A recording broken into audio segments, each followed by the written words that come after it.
Hey, I'm Max Clark. Let's talk about resellers and why a reseller might be good for you. Resellers can take a couple different forms, right? They can call themselves resellers, they can call themselves distributors, they can call themselves service providers. It doesn't really matter. What matters is they are buying something from somebody else and in turn putting margin on it and selling it to you.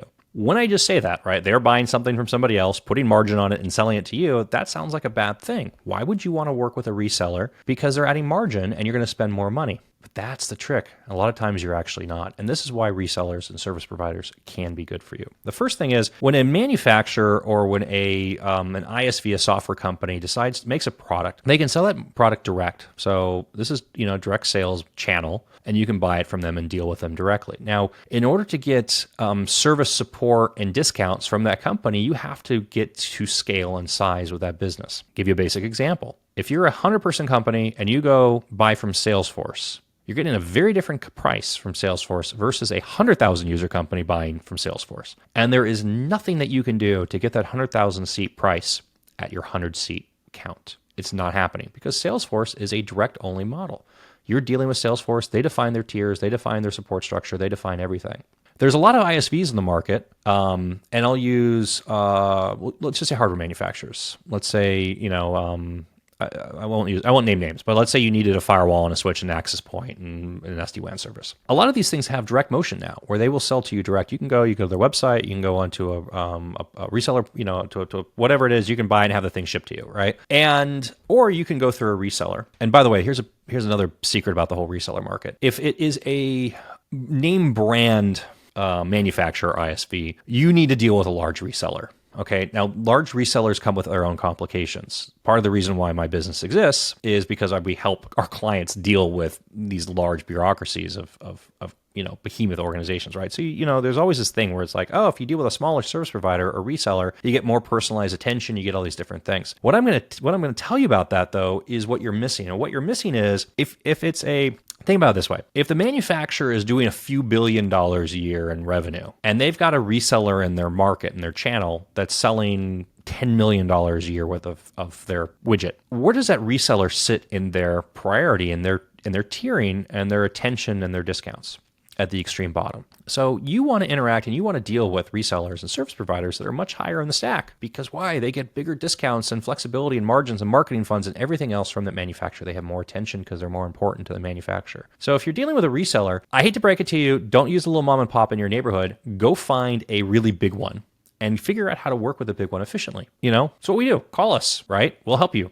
But the point here is, once a reseller crosses, let's call it $100 million in sales, now all of a sudden they have interesting things that come up. They get access to different discounting. And part of what they're trading and why the manufacturer is giving them these deals is that manufacturer is pushing a lot of volume, there's a lot of weight, but they're also going to be supporting you as the end user. So that service provider, that reseller, now is taking on the support load and is taking on your interaction and is staffing out their own engineers, is doing the installation, is doing the first call, is doing all these, is buffering a lot of this, what becomes very problematic for the manufacturer to deal with at scale because it becomes really complicated. It's hard to operationalize. In exchange for taking all that on, in exchange also for the size, that manufacturer gives that reseller a bigger discount. So now you've got something that can happen that turns into just pure gold for you as a customer when you are buying this widget. Again, hardware, software, whatever it is now you have the option and the opportunity of dealing with a reseller, and either they're going to take and they're going to include their services, and you're going to get value from services from them for the same price as if you went direct.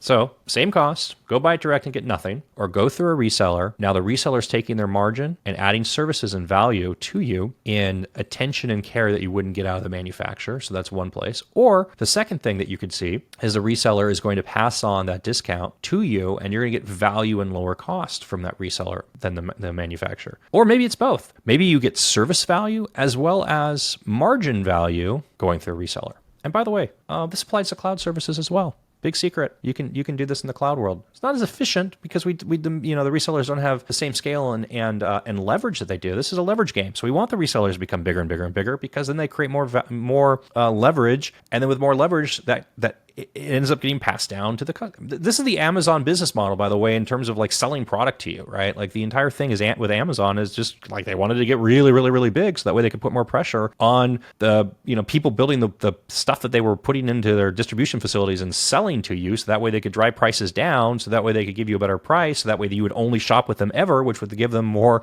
volume, which would give them more leverage. And that's the flywheel, right? So anyways, back to what I was talking about before I went on.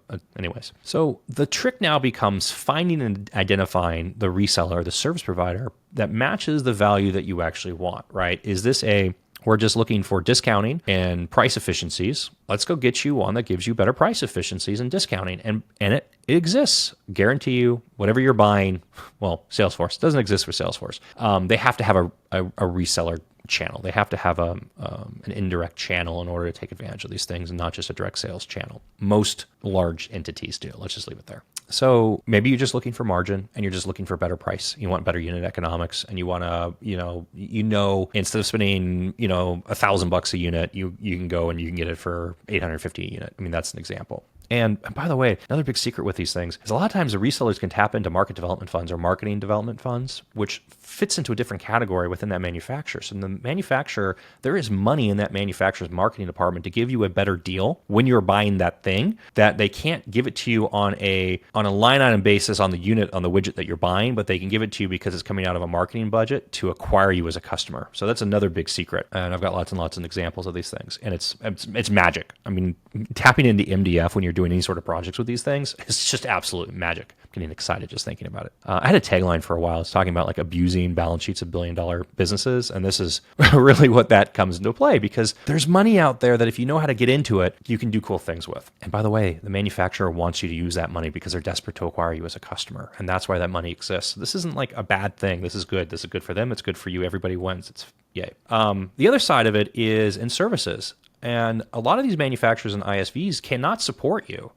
Google does not have a support organization for Workspace and GCP. Like they don't. They'll tell you that they do, but there's a reason why they push every single one of their Workspace and cloud customers into a CSP, which is a cloud services provider, into a CSP, is they want that CSP providing support to the end user because they can't do it. They know they can't do it. They don't want to do it. They suck at it. It's terrible. You are going to be dealing with a CSP. Now, in order for that CSP to come in and provide that service to you that Google wants them to provide, they have to give the CSP, the CSP has to be incentivized to do it. How do they do that? They get margin on the resell. That margin creates space for them to make money on the resell and to also offer you services and create value on that resell. So now again, you get back to this magic alignment where you have the opportunity, you can go buy it, I don't know, spend $20 a unit buying it from Google, or you can spend $20 a unit buying from a reseller and getting support for free included. Or guess what? You can get a discount when you buy it from that reseller. It's not going to be $20 anymore. It's going to be less than $20, and you still get the value of the services on top of that. And Google's happy, the reseller's happy, and you're happy. And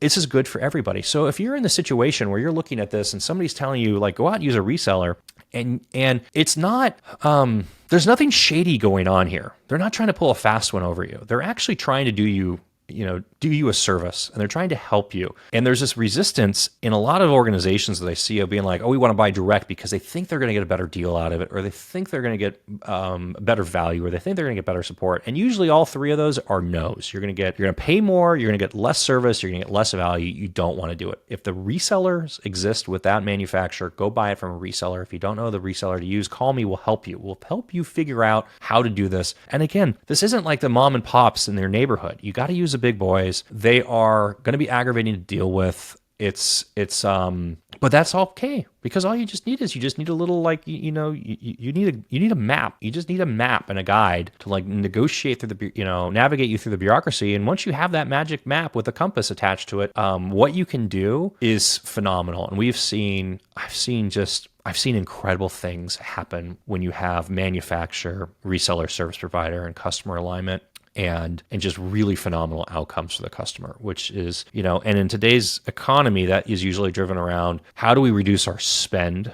We need to cut our burn. How do we reduce our costs? How do we become more operationally efficient? And in a lot of cases, these are situations where you can do both at the same time. You can become more operationally efficient. You can take a lot of load off of your staff and let them redirect into projects that actually generate revenue for you. And you can save money along the way. And you can tie all this together in a neat little bow, and you can take and get an advantage that maybe your competitors are refusing to do because they're too stubborn to realize that maybe resellers are good.